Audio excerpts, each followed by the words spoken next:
I would argue strenuously that that would never happen. But it happened here because they were black kids. So they dropped a bomb to neutralize the bunker and hopefully blow a hole in the roof. Now, they also knew from their aerial surveillance that there was a 5-gallon gas can on the roof. The bomb drops, it blows up, it lights up the gas can. So now we have a fire going on the roof. The police commissioner makes a tactical decision to let the fire burn. To refer to 1985, I was talking to a woman who actually I won't identify, but who is a lifelong Philadelphian. And once a friend of mine at that time, that period, and I said that the houses on Osage Street are afire. I had just found out, and she said, "Good." So there's a lot of racial hatred in this country, in this city, in this country, that we have never addressed, and that it's the sin of America. We had a bomb dropped on us. We had thousands of rounds of bullets, 10,000 rounds of bullets fired on us. We were deluged with water. We were tear gassed. The bomb ignited a fire that the fire department stood there and refused to put out after putting water on our house for hours all that morning.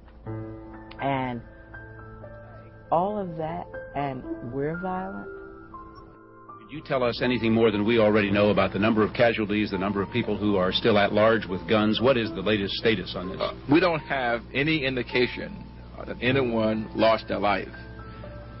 That does not mean that we did not, in fact, end up with the loss of life. But I don't know of anyone at this point. Fire experts that were hired by the MOVE Commission said the temperatures in the house reached 2,000 degrees. You melt steel at 2,000 degrees, in a steel mill. Some MOVE members tried to escape. They were driven back into the house by police gunfire.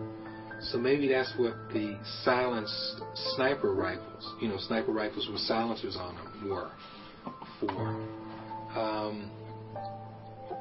The police claim that they never shot anybody, that they never drove anybody back in. A couple of police officers broke ranks and said that they did. They were driven out of the police department. Civilian witnesses said that they did. They were ignored. The lone surviving MOVE member, Ramona Africa, said that they were shot at, as well as the kid, but they were dismissed. The medical examiner found in the charred bones that they pulled out of the MOVE house 12-gauge buckshot from police shotguns. Now, if MOVE members were inside the house, they could never have been shot with buckshot. Some people came out of the house, were shot, and went back into the house and were subsequently burned up. Now, the fire went out of control. By the time they decided to start fighting the fire, the whole block was consumed. Within hours, 61 homes were totally destroyed. 11 people in the MOVE house were killed, including 5 children. And that's how May 13th, 1985 ended, in a holocaust, in a catastrophe. And not a single police officer, police department official, fire department official, or city official ever faced criminal charges for that. A bolt-action rifle, 2 shotguns, and 2 revolvers were the only weapons found in the ashes of the MOVE house. They murdered our children. Janine and Phil had 2 sons that was murdered. Consuela had 2 daughters that was murdered. Janet and Delbert had 2 daughters that was murdered. Sue had her son murdered. Because of May 13th, 1985, this city was exposed terribly. How much more brutal can you get than having it in the newspaper, which is where I read about my son's death, that a police officer saw a pair of blue eyes staring up at him. They deliberately set our kids afire, ablaze, burnt them alive, gave them no avenue of escape, and when they tried to escape, shot them down.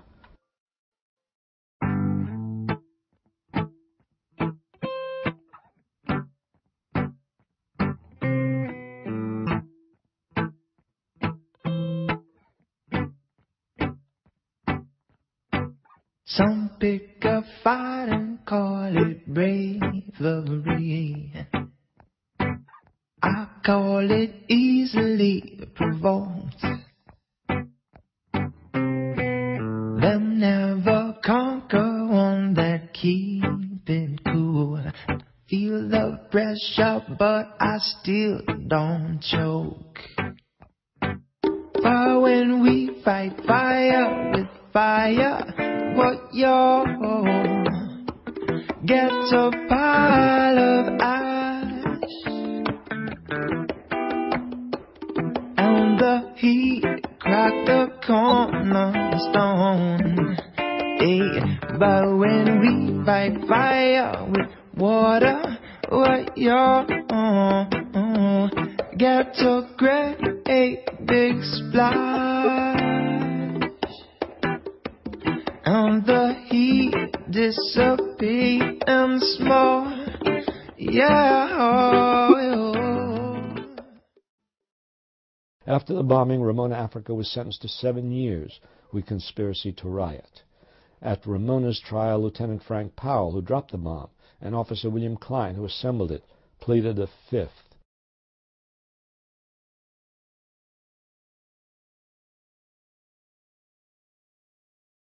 Many investigations were done on the May 13, 1985 bombing of MOVE, but no indictments were ever made. Before the incident was swept under the rug of Philadelphia's history forever, Ramona Africa filed a civil suit against the city, and MOVE ended up receiving some compensation for the May 13th catastrophe. On March 13, 1998, MOVE was devastated to find that their sister Merle Africa had died at the State Correctional Institution in Cambridge Springs, Pennsylvania. The death came as a shock to MOVE, because the last they knew, Merle was in good health. MOVE feels to this day that the death of Merle Africa is very suspicious.